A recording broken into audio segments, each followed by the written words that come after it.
Hello, everybody. My name is Ryunn Eldred, and welcome to the Nerdgasmic Goodfellas Presents the Drinking Corner. I am here today with my good friend, the Boss. How you doing today, man? Uh, I'm having a rough go at it. Just before doing this podcast or starting the podcast, I spent about 10, 15 minutes trying to fix my Xbox. That was fun to sit here and watch you do. I told you it was the cords. I did say Well, I did say it unplugged was the I cords. unplugged the cable, waited the 10 like 5 to 7 minutes, plugged everything back in. It wasn't working. And then I took a different HDMI cable, plugged it in, and went to that input, and it registered, and the Xbox finally came on. And I swapped back to the original HDMI cable, and it's working fine now. And I have no idea what's going on. And other than that, I'm drinking water because the boss doesn't drink that much. Nice. I don't need alcohol or beverages like that to have a good time. Well, okay. I'm also drinking water, but that's also because as soon as we're done with this podcast, I'm going to sleep because I have a morning shift tomorrow. But we are here today to talk about the Saints Row franchise with Saints Row, the reboot coming out on the 22nd of this month. I thought it was the 23rd. Nope, 22nd. I So have Monday. it. Yep, it comes out on Monday, the day I start school. What a Yeah, weird freaking day. But since Saints Row is a very popular franchise and it's something that both me and you had the joy of experiencing within the last few months, as we, for my personal YouTube channel, went through the entire Saints Row saga and played and beat all the games, I figured that this week, since Brian is adjusting to his new work schedule of doing night shifts and didn't have a topic, it would be good to do, instead of a raw thoughts or just some random episode, we did one on Saints Row. Right. So with that being said, let's jump into the discussion. Let's talk about the original Saints Row 1. Did you play it? I can't remember if you played it or not. I have beaten it. It's been a long time, but I have beaten it. It is probably one of my least favorite because I started with 2. Had I started with 1, probably would have been a bit better. Also, for those of you watching, I'm sorry for all the flashes of lights. I've been stuck on this mission for too long. Yeah, and I'm just wanting to get it done real quick. In your background. I'm just wanting to get it done real quick, and then I'll save, and then the podcast will have my full attention again. I'm playing Project Wingman, and there's no checkpoints. So if you die, that's it. You have to then go back to the beginning of the mission. Oh, that's yeah. Anyway, so God, when it comes to the first Saints Row, like I was saying, I didn't start with it, and the only reason that I ended up playing it was the fact that you can't just start with the second game and not give the first one a shot. It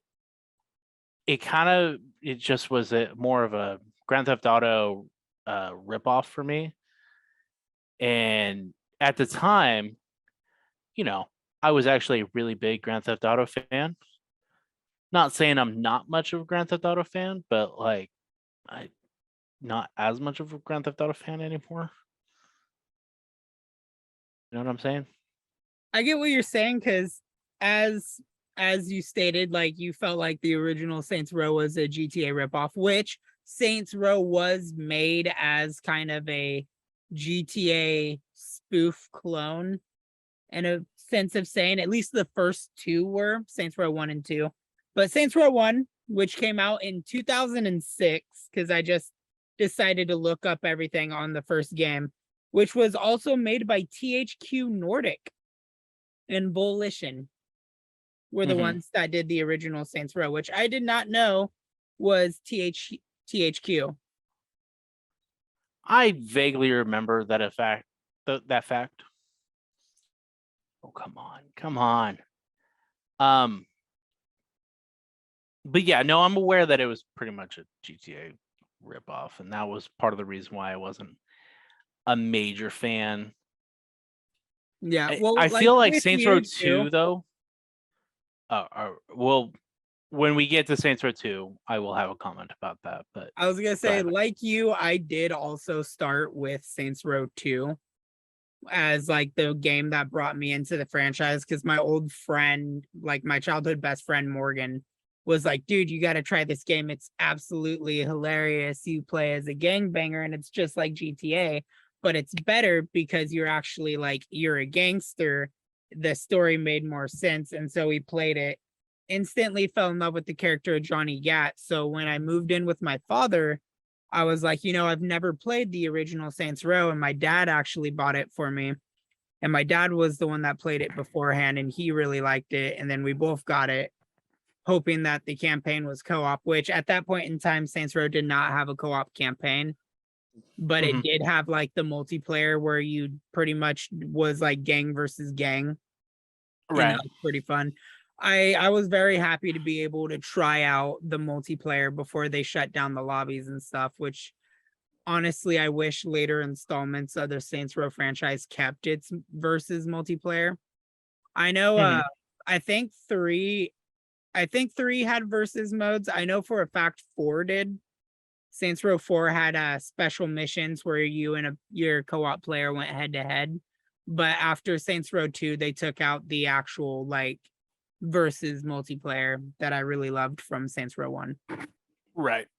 But let's talk about when we first went into the row, that intro cutscene of your created character walking down the street and everything. How was your first impression the very first time you saw the opening cutscene for Saints Row 1?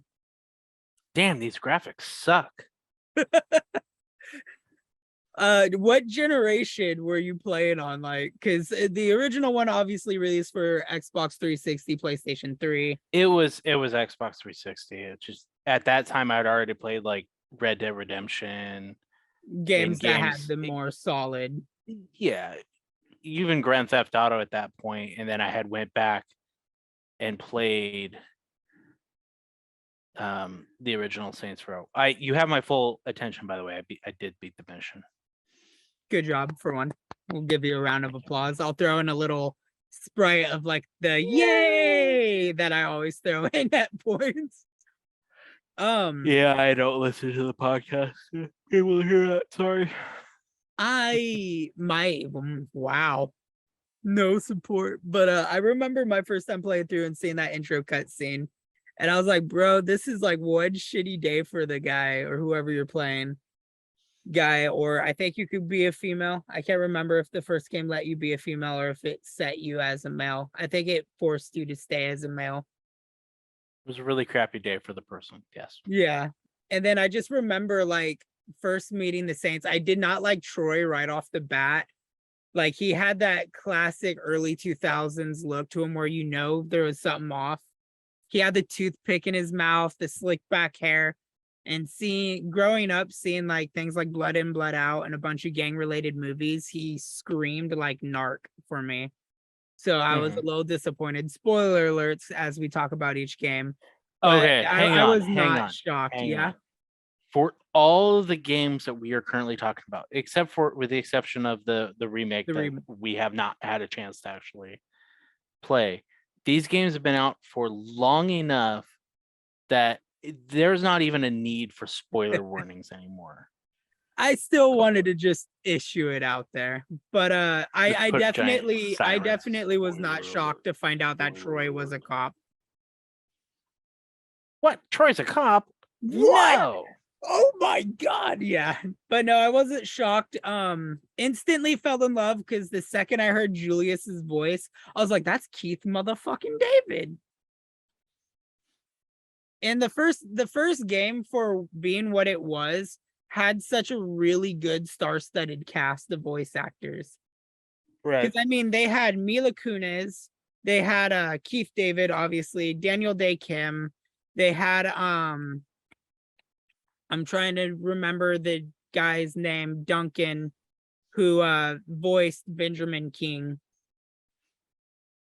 I think his name was Duncan. It's Duncan something. He passed away during the making of Saints Row 4. But he played Ben King in the first game.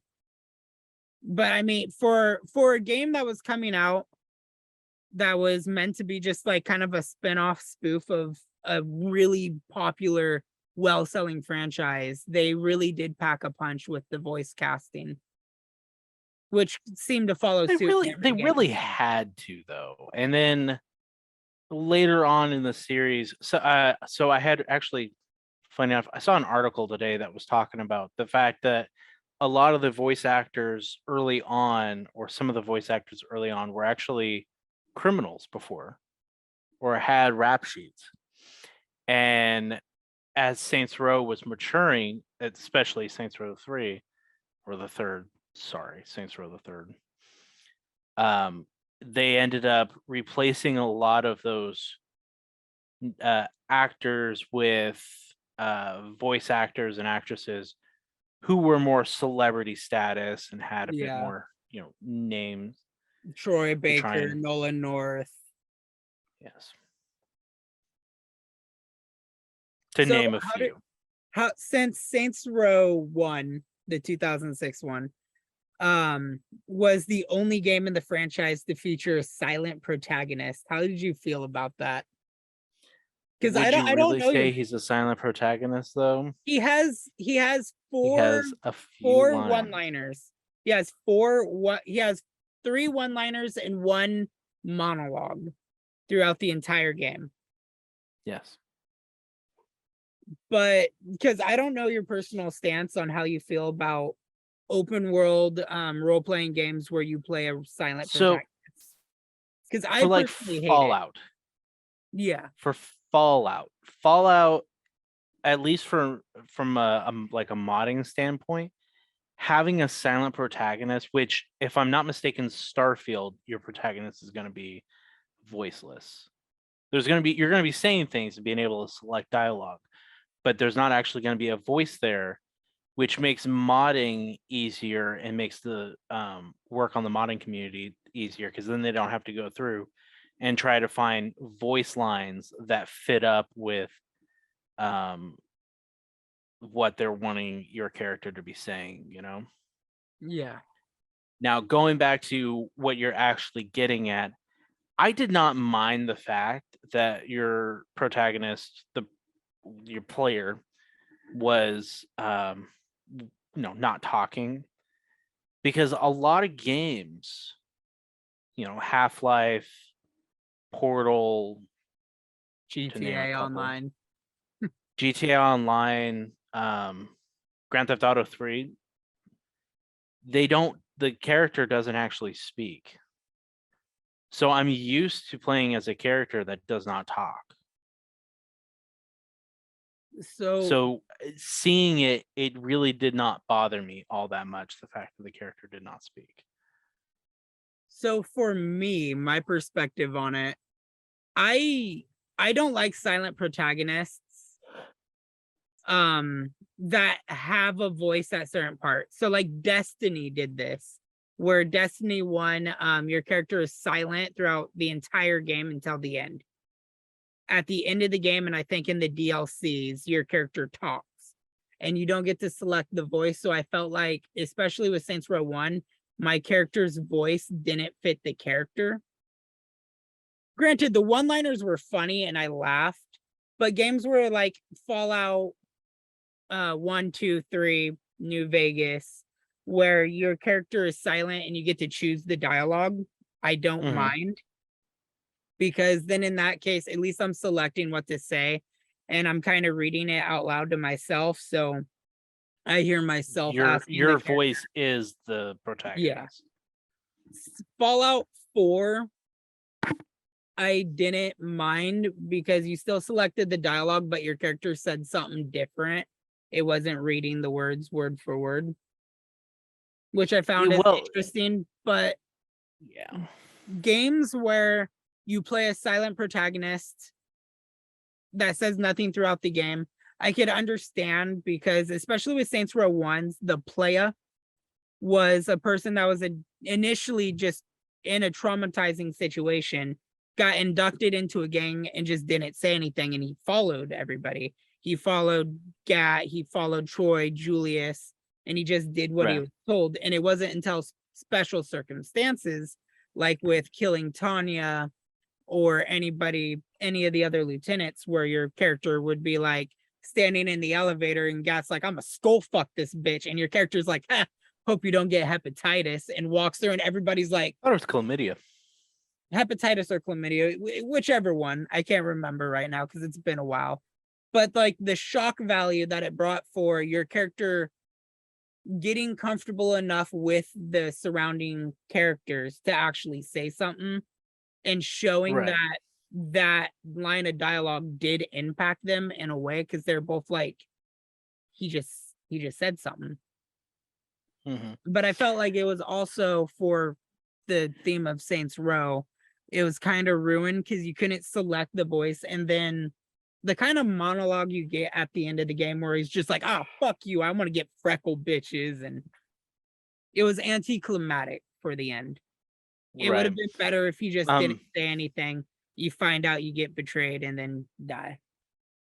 So taking the topic of the player and kind of just going to the entire franchise, because the entire franchise, with the exception of sort of Gat Out of Hell, you play as one person through You the do. entire series.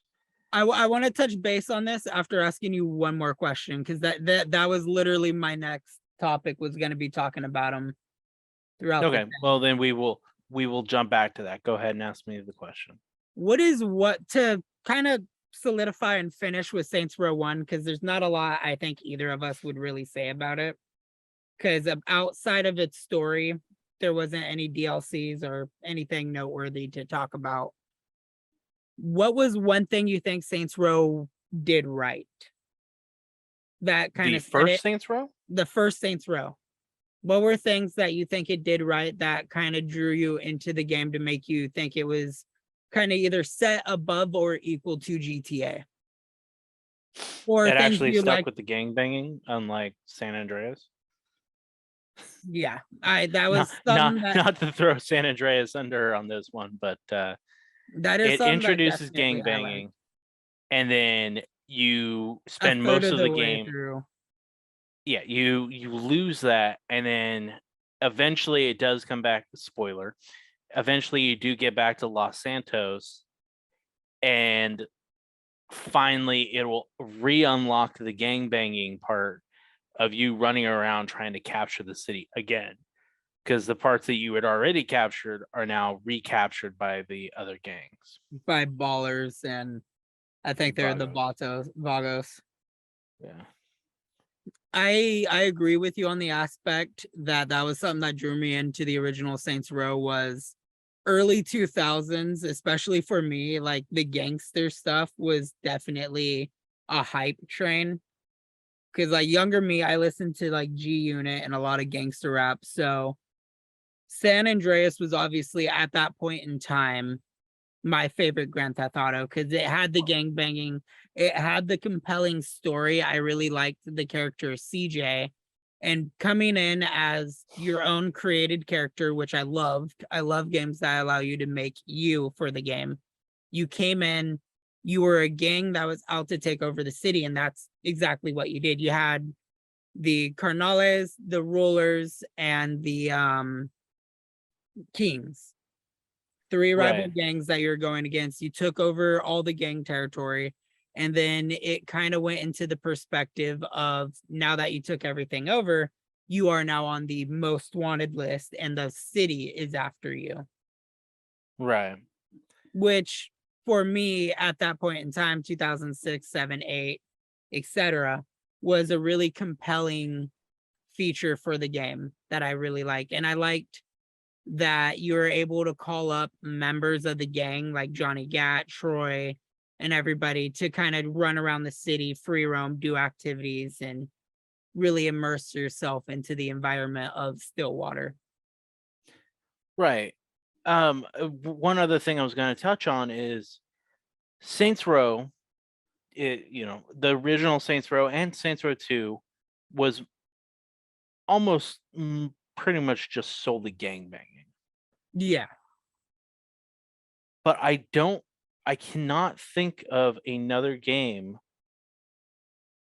like big name game off the top of my head, that actually had you playing as a gangbanger and going around,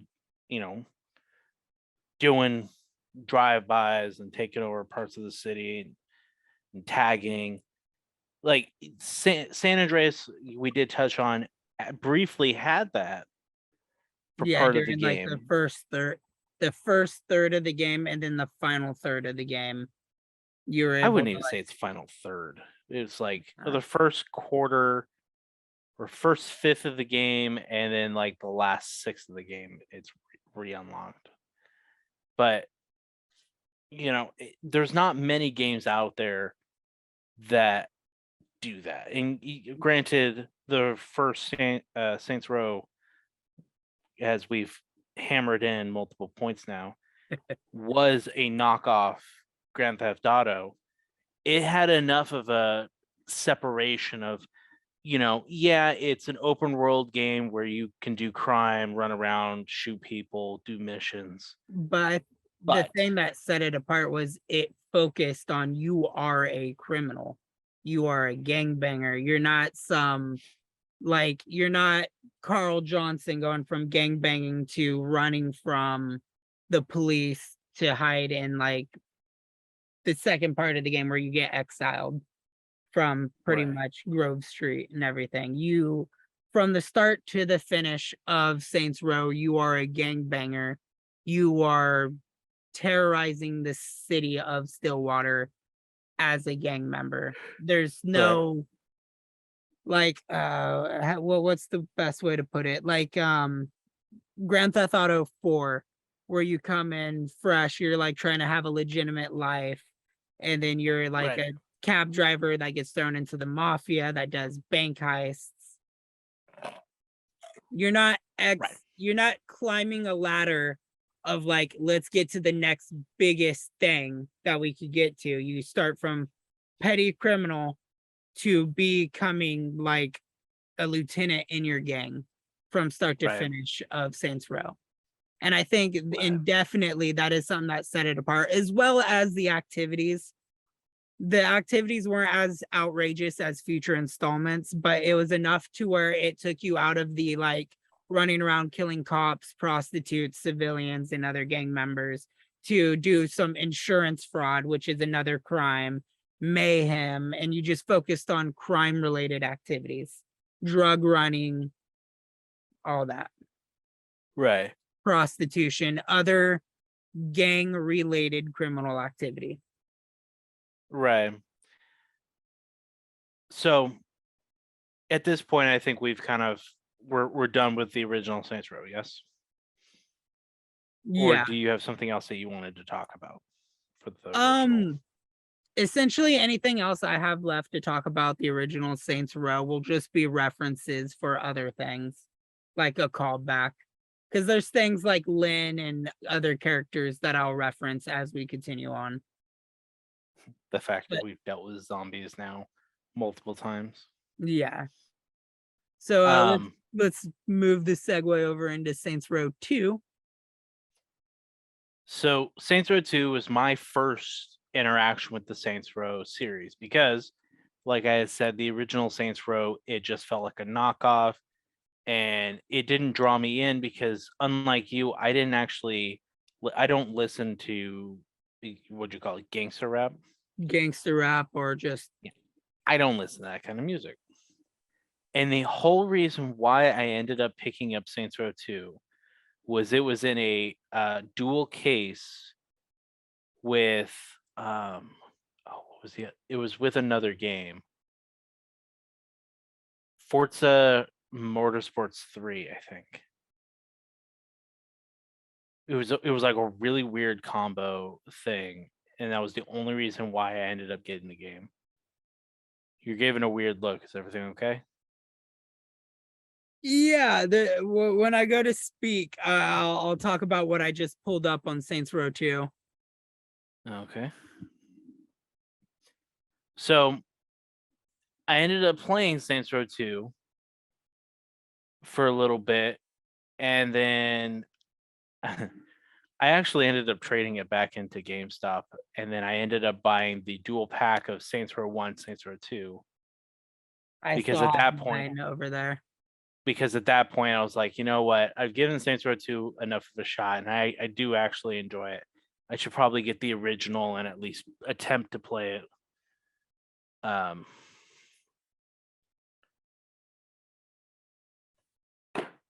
sorry, dropped my phone.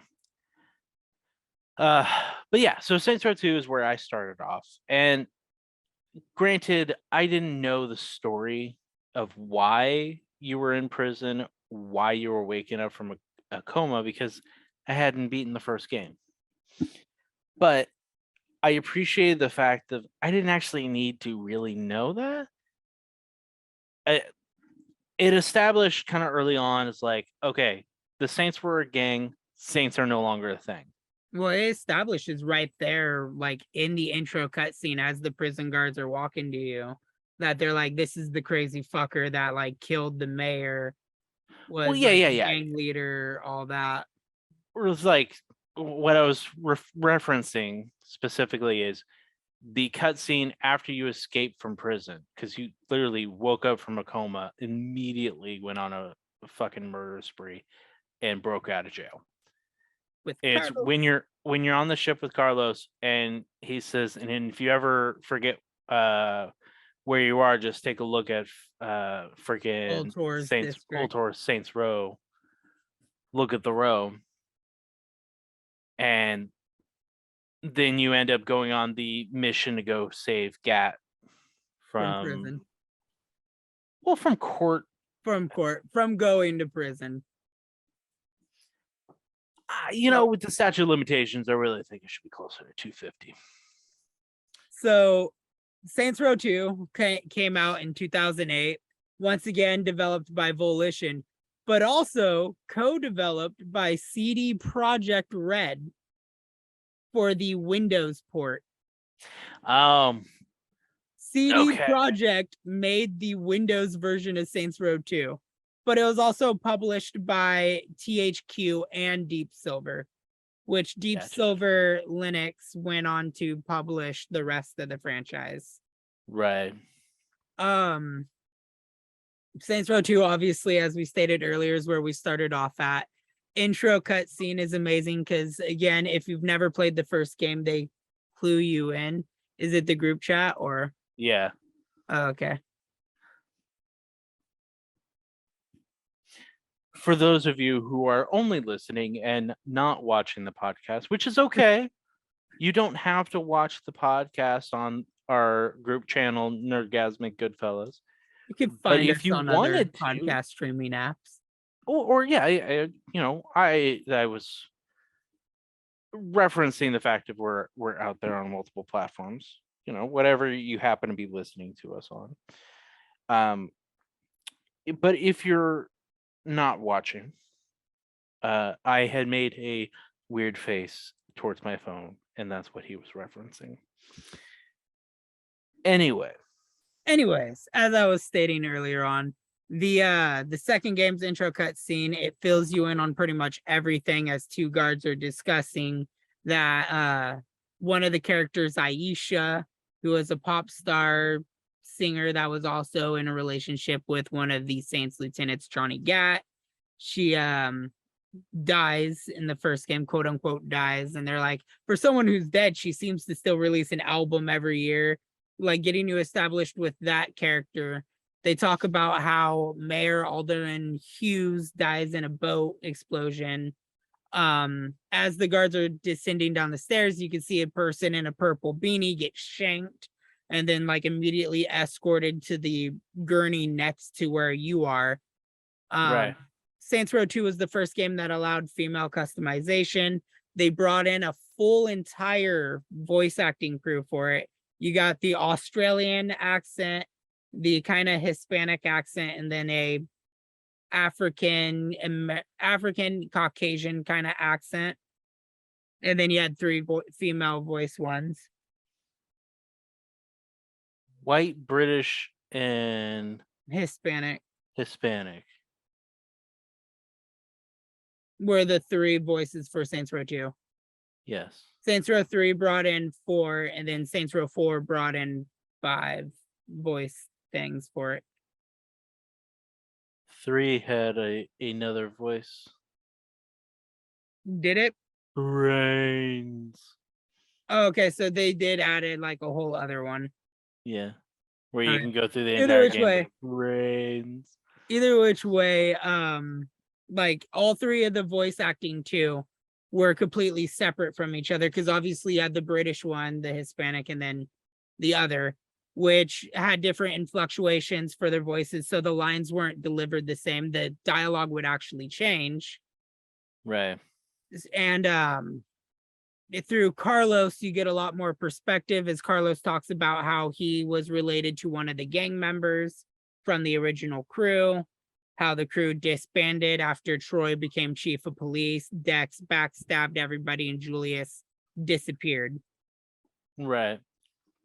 So the intro to Saints Row 2 by far is probably one of my favorite intros to a game ever, because apart from just the absolute fun it was to just either stealth your way out of the police station or say fuck it and go on the rampage and just murder everybody.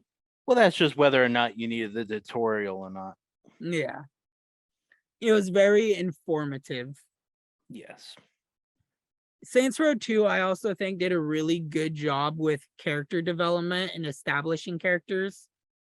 Compared to its predecessor, Saints Row 1, it flushed out character arcs a little bit better, because like returning characters that you see in Saints Row 2 from 1 is obviously Johnny Gat, Aisha, Troy, Dex, and Julius. And then you have some minor characters like Legally, Jane Valderrama, and just other minor side characters. But taking the main cast alone, the first game did. Don't forget the hot dog person. Oh yeah, hot dog. You can't forget hot dog person, but you also can't forget about freckle bitches either. It's all about the freckle bitches. But the first game, like the way they handled Johnny Gat for the short amount of time he was in the story, because obviously he does your canonization, and then debating on how well you did in the canonization in the first game, you had 1 or 2 cutscenes. You either had the one where everybody beats the shit out of you and Gat kind of like disses on you, or you have the one where you beat the shit out of everybody and you get like a bunch of respect from Gat, and he's like, nobody's done that good since my canonization.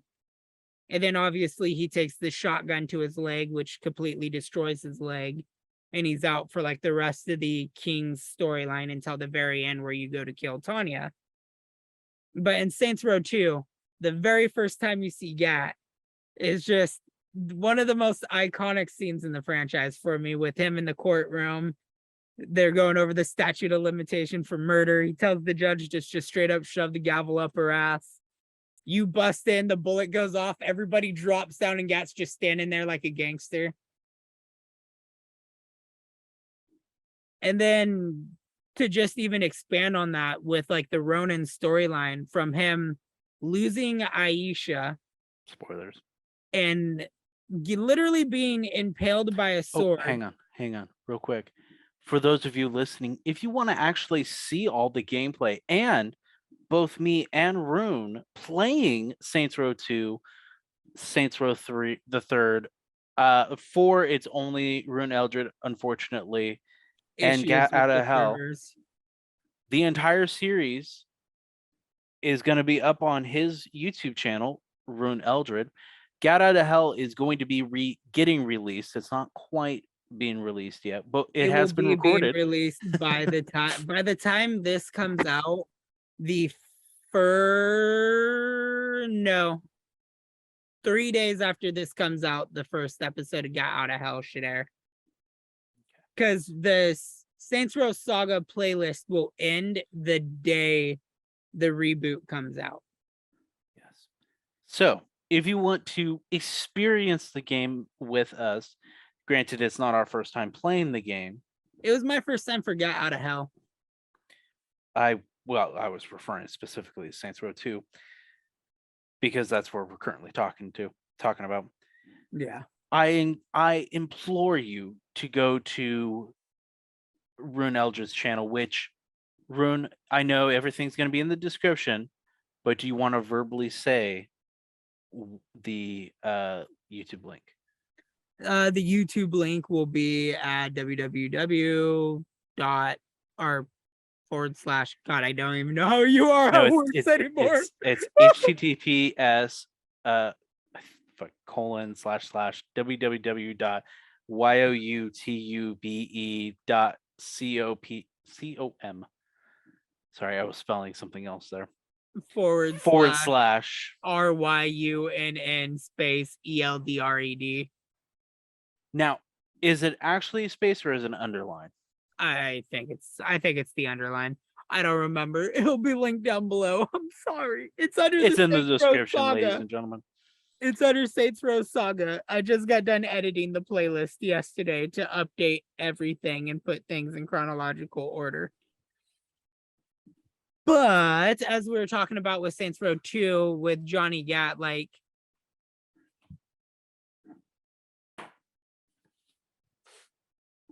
everything okay? Yes, the cat was eating the plant. Okay.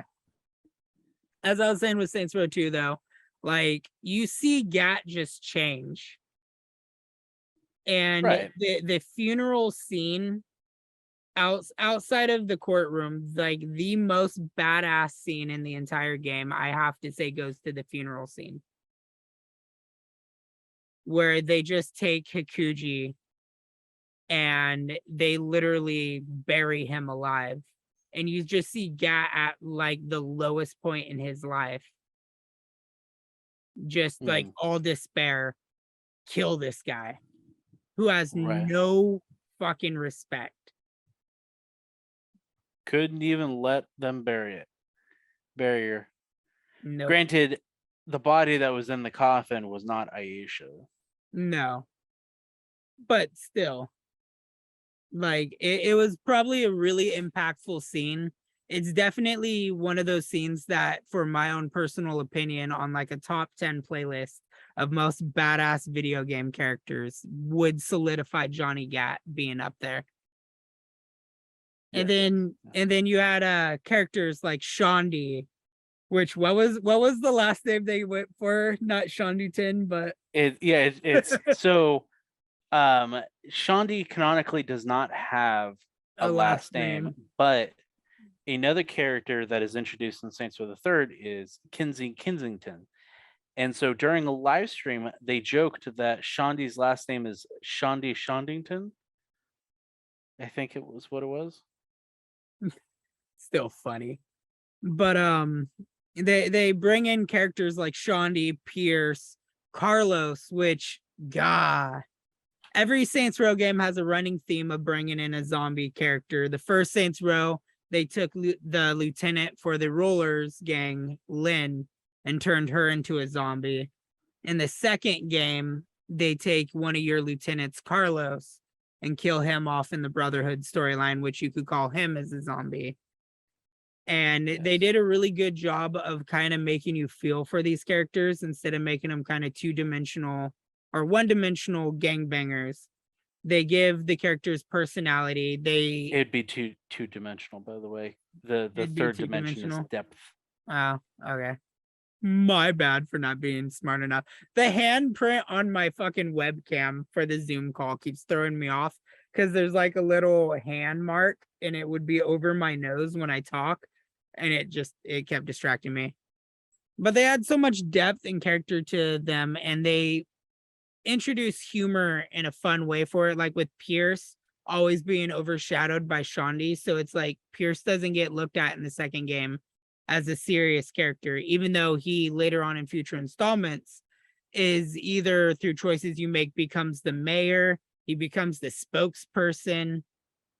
But through Saints Row 2, it's just hilariously overlooked as soon as he has a plan, Shondi just happens to say it like a second before he does. Well, no, it will be Pierce says the plan, and then Shondi says the plan, and the player and everybody else is like, no, Shonda, that's a great idea. Pierce is like, I just said that. Shut up, Pierce. I also like the evolution of you start off in Saints Row 1 as the player. Saints Row 2, you're now the boss. Because Right. you're now the one running the gang. I also like the fact that they took the low-level people like legally. I can't remember the name of the guy that gave you the hitman missions in Saints Row 1 that comes back in Saints Row 2 as like the Ronin's rival that you help. Right. But he was a minor character in Saints Row 1 that just got a bigger role. And pretty much there was no real throwaway character. And then they brought in like Neil Patrick Harris's veteran child. So again, with like bringing in really prolific, however you say it, actors to voice act in this game was amazing. What are things you think Saints Row 2 did right? As you yell at Loki. I just realized you muted your microphone, so that was a bad time to ask a question. But what are No, things it's all good. It's all good. Sorry.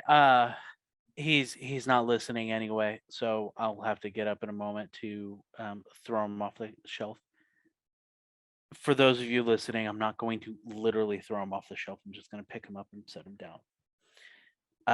So your question was, what do you think are things that Saints Row 2 did right? so one thing or a couple things that I think that it did right is one, it kept what Saints Row was. So it was about the gang banging. It was about being a fucking badass and taking over the city. And it stuck to its guns. You know? It Secondly, oh, secondly, I'm going to get through all my ideas real quick. before you throw It your cat. it also was able to distinguish itself of going, hey, listen, I'm not just a copy of Grand Theft Auto. I'm actually my own entity, and I have other things that you can't do in Grand Theft Auto. Like sing along to the radio. Your character will actually do it. Or, go explore the underground mall with a septic tank truck spewing crap everywhere to lower property value. Or, run into traffic and go get hit on purpose and get paid to do it. Go ahead. I agree with the fact that Saints Row 2 definitely stepped out from behind the curtain, took a lot of the things that made Saints Row 1 amazing, like the side activities of with insurance fraud, which they brought back from 1, mayhem. They added in new activities like the Septic Avenger, which you talked about. And they stepped out and said, we're no longer a clone of GTA. We are something that is good enough to rival GTA. And they added a really big personality with the game by again allowing you to once again roam around the streets of Stillwater with your favorite characters as homies. They brought in the co-op mode, so it was awesome to be able to play as our own versions of the boss, where I could be the British lunatic and you're like the American psycho version as we're running around doing whatever we're doing. I like that reference. American Psycho. You're welcome. You're welcome. The side activities alone, everything excluding heli assault, was enough to make you want to play the game. The collectibles were amazing. Okay. The collectibles had heli assault its own video. Stop real quick and just discuss the bullshit that was heli assault. So even when we did manage to actually switch with me flying and you shooting, it's still, we struggled in co-op with heli assault because I'm sorry, I'm taking a dramatic pause as I look at my cat as It's he's okay. deciding Dramatic whether pauses is what gets people invested. here, talk for a second. So to continue off of Boss's tangent here, Heli Assault was a excruciatingly painful side quest where, especially if you have latency issues with your internet, could really be that like just something that, Detrimental. yeah, that's the word I was trying to say, but I'm eating sour candy and my mouth ain't working right. Sure, we all got our excuses. I'm also have a Red Bluff education, so take that with a grain of salt. But Heli Assault was by far one of the worst side activities in the game. But as I was saying, even running around just doing the collectibles had meaning, because you could find the CDs like you could in Saints Row 1 with the CDs, and you would unlock hidden songs throughout the games, like, bounce like my checks did back in the day. Love that song. The tags had purpose because it was disrupting gang influence. The game had a chock full of Easter eggs, like the giant bunny that came out of the water, which is canon. It wasn't just an Easter egg. It is something other games talk about in the franchise as canon, as a mysterious giant bunny figure emerges from the sea as Godzilla. Everything that was in the game had purpose, even if it was something just off the walls hilarious, as like streaking or zombie Lynn being spotted or zombie Carlos being spotted. Right. God, it was just Saints Row 2 was definitely a highlight in the franchise. So are you ready to step to the third one, or do you have anything else to say about the I want to second? say one thing Saints Row 2 did wrong, Oh, okay. and that is the Ultor Exposed DLC by making nothing out of the ending of it. Because Right. Yeah, Ultor goes on to still be a like multi-billion-dollar company that actually gets overtaken by the Saints and is a huge plot point for Saints Row 3. Or not huge, but it's worked into the story of Saints Row 3 and 4. And essentially you work with porn star Tara Patrick to bring down Ultor, and nothing happens of it. Yeah. Which is okay.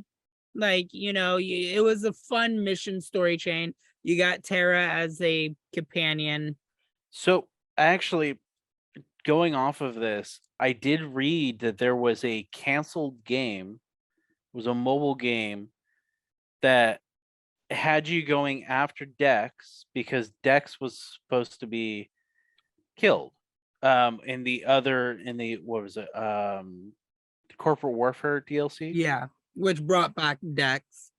Yeah, it was Dex managed to escape. Well, in the mobile game, which was working to try and fill in the gap between 2 and 3, you go out and you were going to kill Dex, and then you were also helping Tara tear down Ultor, and at that point, eventually have the Saints take it over. But which I think the game is was cool canceled. because Saints Row did do, I think, like 2 or 3 mobile games. Yeah. But that would have been interesting to have in there, because like for me personally, it's frustrating to see that storyline go nowhere and then not be picked up ever again or talked about or hinted in like the news articles you could see throughout 3 and 4 or anything like that. Right. So with the success of Saints Row 2, we got eventually Saints Row the Third. Not called 3, but Saints Row the Third, which I felt like gave it more of a proper title, which the entire franchise, give me a second, I'm pulling up the game right now. Saints Row the Third came out in 2011, so it seems like there's a consistency of 2 to 3 years between each game. Mm-hmm. Saints Row the Third for me, when I first played it, because I've only beaten it twice, I beat it the first time when it very first ever came out, and then I beat it in the playlist saga that BossFoss and I did together. My first impression on Saints Row the Third, I didn't really like it because it takes a huge. My first playthrough perspective of it, I thought it took a huge step away from what made Saints Row 2 so good. It did. Because No, it really did. I loved Saints Row 2. I spent hours of my childhood playing it. I beat it hundreds of times. I played it with my friends. It was a game me and my father played all the time. So to jump into Saints Row the Third, I didn't like the character design because I thought it was way too cartoonish. David, I think I lost you. David?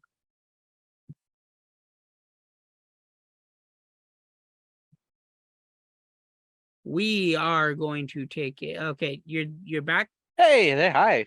There we Yes, go. I'm back. It was telling me that I lost you, and now it just now popped up saying, "Hey, your internet connection is unstable." Well, my internet connection is stable. It's yours that's unstable. It's probably my internet that's unstable because my internet sucks. But as I was saying, I didn't care for the character design. I didn't like at that time because my perspective on the game has changed since me and you have played it. At the time, I felt like it took what was a gang banging game and turned it into something that was just a comedy of like over the top action. No, it's still that. So I'm gonna jump in and interrupt you real quick, and I'm sorry. It's all good. But for me, Saints Row the Third, it went from the kind of more serious, hey, we're taking over the city to we're influencers now and we don't do the gang banging stuff.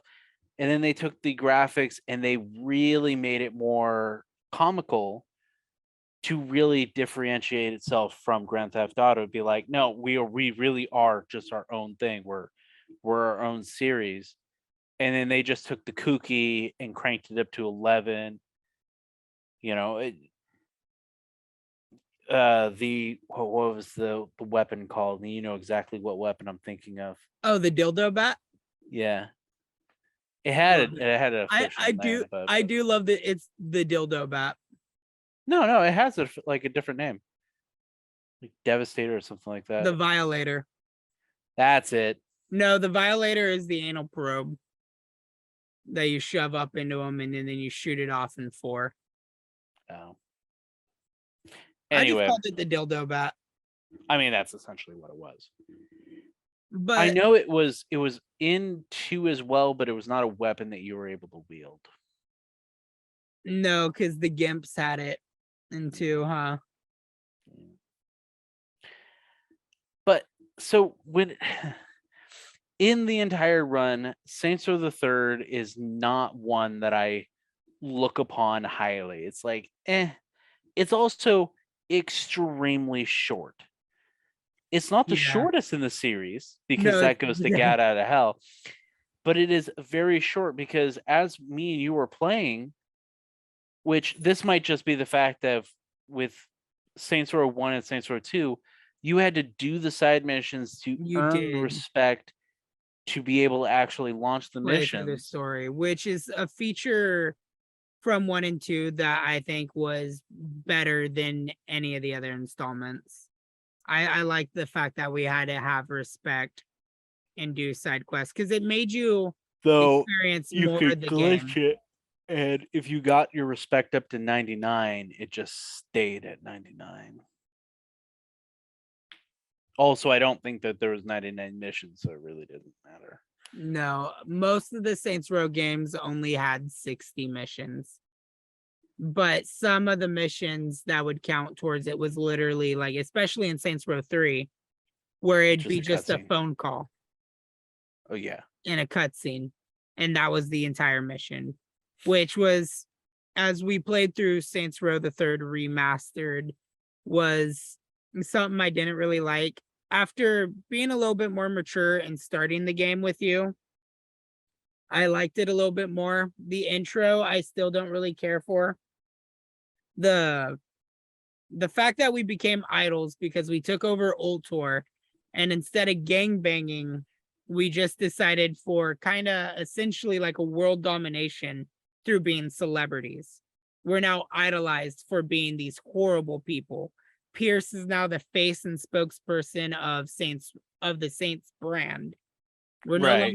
no longer the Third Street Saints. We're just known as the Saints from this point on because the gang turned into a brand. Pierce Right. is pushing Saints Flow. There's like I want to sleep with perfumes, Shandi. deodorants. The I Want to Sleep with Shandi TV show. Johnny Gat has a vehicle after him. That's like a tour bus guide. Well, that's the no, it's not a tour bus. It's just a marketing thing for the Saints and Sinners. Yeah, it was one of those things where it was like playing for the first time and then playing for the second time. The first time I was just like, this is a little what's the word for it? It was just a cash cow, it felt like they cashed in, they phoned in on it all. And then even with like the death of Johnny Gat, and probably one of my favorite scenes of doing the skydiving out of the plane with Shandi and everything, I felt like that was probably the like the apex of it all going It's through the also first time. it's also where the game really became a little meta, Yes. because as you're falling down, your character commenting, "Wow, there's really a lot of stuff that was in that plane." Or like, "Oh wow," just commenting on the fact that there's a crap ton of stuff that it really was not that much cargo in the plane, and As they we're really like just going through, stretched it out. Yeah, they definitely became a lot more meta with it, with like references, character dialogues, even like the side activities just became a little bit more kooky, as you like said earlier, with like Professor Genki and stuff like that, where people are glorifying the gangbanging murderous actions that the Saints had, where now you have a Murderable. TV show of like Professor Genki's like Murder Bowl, the like murder mazes that he had. I can't remember the name for him right Yeah, now. it was Professor Geki's uh, ethical reality climax or something like that. Yeah, something And like then Murder Brawl that's with the luchadors. that was their version of their WWE, essentially, Yeah. their WrestleMania. Yeah. And then I also felt like the characters were a little bit more phoned in. Obviously not for like your lieutenants, Shandi, because Shandi had a lot of character growth. I mean, yeah, she did have a lot of character growth. Out of everybody in the game, Shandi had the most development, I feel like, because she went from the stoner chick that kind of just clumsily made her way through everything, Also had a lot of X's. yeah, to being pretty much the badass of the Saints now that Gat was gone. And then to literally make her kind of go through the depression of like Gat's death was on her and a bunch of other stuff. It really enforced the character. There was more bonding moments for you and the other, I'm gonna call them legacy characters, because you do a sing along with Pierce. Your character has more personality. I like the fact that something I think Saints Row the Third did right was the choices, because it added to replayability to the game, where it was like you could either take over Lauren's tower or destroy it. You could either unmask Killbane or you let him keep his mask. You could either save Shandi or you could let her die to extract revenge on Killbane, or just kill Killbane in general. Right. There was like a lot of choices you could do. The DLCs were pretty funny too, with what they had for it. I agree with you in the terms of saying Saints Row 3 doesn't place really high in my meter of games. It places For I'll do me, my it's still ranking later. yeah. I'll do my ranking We'll do the later. ranking later. So I'm ready to go to 4. Do you have anything else you'd like to say about 3? Essentially the only thing else I could really talk about with 3 would be more on the characters, because it does introduce other characters that stay in, like Matt Miller, which I did not give a shit about Matt Miller. Still don't. David Burke, who is with you at the very beginning of the game because he is trying to portray you in a movie, which is the whole reason why he was there in the first place, to him having like this love interest for Shondi, which Shondi hated him, and Still also does. being Nightblade. They introduced Oleg, which honestly I really wish they kept him in future games because I did like Oleg. I thought the character I thought for him being a brute but also being extremely intelligent was really great as a character because it added more depth to what he could do. Kensington, obviously you gotta love because yeah, there's a lot of reasons to like her. And then her hidden personality with all the GIMP stuff, and then like the first time you're supposed to see the dildo bat in Saints Row 3 is in a cutscene because she has it in like her safe house, and like Pierce and the boss are like playing with it against each other as she's like debriefing us on stuff. But it was like okay. I do. There was one other thing I wanted to talk about there. Sorry. Go ahead. it was like apart from like just that, I didn't care about the Viola twins. I didn't care about Matt Miller, Nightblade. I thought that in terms of the gangs, you don't get rid of any of them. Like No. even when you beat the game, they're still there. They're still rampant in the city, unlike the other 2 entries. And I just felt like it was doing a lot of stuff to accomplish nothing. And the bad ending is the only ending that made me feel like something was actually accomplished. Because the canon ending to the game, you save Shondi, you save Mayor Burt Reynolds, which was awesome, actually an awesome cameo. I did want to talk about that. And then like Cyrus Temple just leaves, the Senator Hughes, the mayor's wife, just leaves. Nothing gets accomplished. Well, so it felt, cannot. It's the canon ending, and where it also leads to the Saints in Space. yeah. The But canon it also leads, it sets up him being alive for Saints Row 4. yeah, which it leads to the intro to 4, which was a good intro. But However, as I you were also saying, think they went very meta with the zombies, because in Saints Row 1 and 2, the zombies was kind of a nice feature because it was cool. It was like, oh, my companion died. I could call the Eye of Jade and get Zombie Lynn, or in 2, I could call Eye of Jade and get Carlos. And it was interesting because their character model reflect how they died. Lynn looked drowned. She had seaweeds over her. Carlos had a giant hole in his head, and his skin was ripped apart. For Saints Row the Third, they messed up by one giving you Zombie Gat. Because obviously, as we know, Gat did not die. Canonically, no. So there's the plot hole there with that. I think it was interesting that they allowed you to have zombie companions if you decided to not help the mayor. But it was just, everything was meta, over the top, and the unrealism of it took me out of the franchise. Right.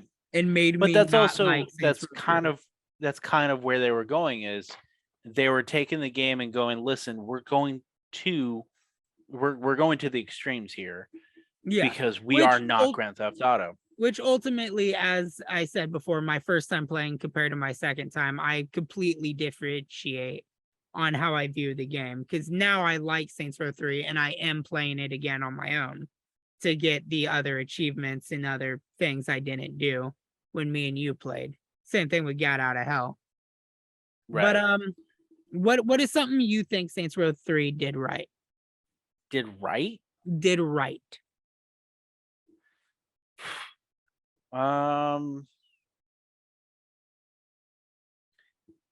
The stronghold upgrades. Yeah, I So with Saints Row 2, Purgatory, as you progress through the game, Purgatory would upgrade itself. yeah. Now, this is a good and bad thing because with Saints Row the 3, they have the 3 strongholds that you're able to upgrade, and basically you just take the building and go higher, like 2 levels higher. You turn it into a gaping skyscraper. But the interior doesn't change. No. They also, Saints Row 2 allowed many different gang vehicles, while Saints Row the 3rd limited it to you had 4 options. So on one hand, yeah. you know, it makes it easier to go, okay, these are the vehicles that the Saints are driving. I don't have to worry about it anymore. Now the customization for the Saints changed. Like, you know, you were able to have 4 different variants running around, but the vehicle options didn't. Which I'm going with like a pro and a con. Go ahead. Whatever you gonna say.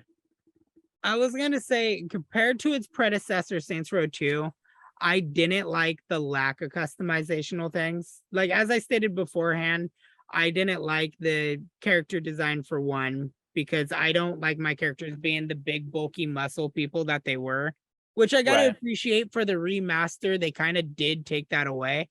Because if you look at images of Saints Row 3 and then Saints Row 3 remastered, you can see it, especially in Johnny Gat, like the original character model for Johnny Gat. He was like extremely like muscularly brutish. Right. Compared to in Saints Row 3, he's just a little bit more jacked than he was in 2. Mm-hmm. But like, even outside of character customization, the cribs was something I really enjoyed in Saints Row 2. Was like you got to purchase properties, which also helped you make it feel like you're taking over the city. You got to customize those properties. You got side activities that gave you customizable Saints vehicles like the Saint ambulance, the Saints 5.0, but you also were able to take any vehicle, customize it. You had a plethora of Saints gang vehicles on like 3. It was like they took the customization and minimalized it for 3. Right. And Which especially even in the outfits, I felt like the same exact way. It was like they just limited what you could do with it. So I'm laughing because the question you had asked me was, what is something that Saints Row 3 did right? And I had said, oh yeah, you know, the strongholds, you know, you were able to upgrade and that was cool. Well, yeah, it was cool. But then could you upgrade reminded me that Saints Row 2 had way better so options. much. It did. Fuck. It is. There's It is not a lot that genuinely Saints Row the hard. 3rd did right. It is genuinely In my hard for opinion. me to think on what Saints Row 3 did right that made it better than its predecessors, Now, other than giving you multiple choices so that way you had more options to play through. That is right. literally the only thing I could think of. I will say the There's a remaster, skunk on my property. did the game right. And Yeah. so graphically going through making the characters look better, that was a major plus, and it would be really cool for them to go through and give a graphical, okay, hang on, before I finish the sentence, it would be cool, but it is not necessary because we've already seen this go wrong, for them to go through and polish up Saints Row 2. However, if we're going off of that, you know, thought process, I actually had I was gonna save it for Saints Row 4 when we talk about Saints Row 4, but exactly what you're saying right now, I have a point to make in that as well. we've seen them go through, or not necessarily the volition, but we've seen a really popular game, Get 3 of them go through, get repolished up and cleaned up, and then just get shit on. I was trying to keep my language clean, but sorry. I mean, we're talking about a mature game. We're gonna have some mature languages. Sure. But no, I feel it too. I'm legitimately right now trying to think of something that set Saints Row 3 apart from the others. New City. Yeah, New City. Mhm. The storyline, I want to say, wasn't that bad. There was moments that kind of made me go, but it brought back the Hughes family by making the mayor's wife, who becomes senator, want to take down the Saints, and then actually is the reason on why we're kicked out of Stillwater. Well, So I think it was cool that they gave us a change of scenery. yes. We'll go with that. That is the positive That thing. is the positive. They gave us a change. Okay, some of the vehicles were cool too, because I gotta say I do love the VTOL. The VTOL is one of my favorite vehicles. And then just kind of the companions and the banter you could hear between people was cool too in the cutscenes. And then the remastered Kinsey Kensington, you just gotta kind of love because woo.